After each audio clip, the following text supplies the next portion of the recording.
Masarap pala dito magtambay. Mag-uupo-upo, mag-iinom-inom.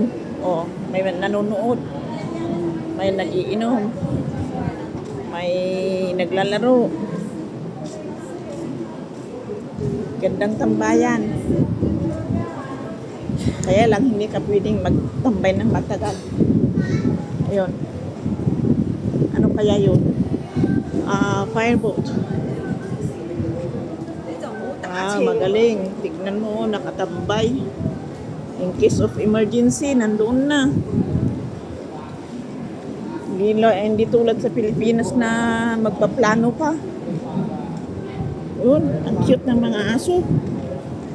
Nakikahalubilo din.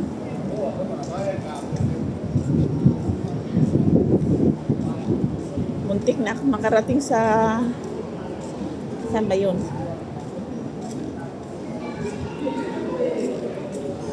Malapit na pala akong nakarating. Ay, salamat at walang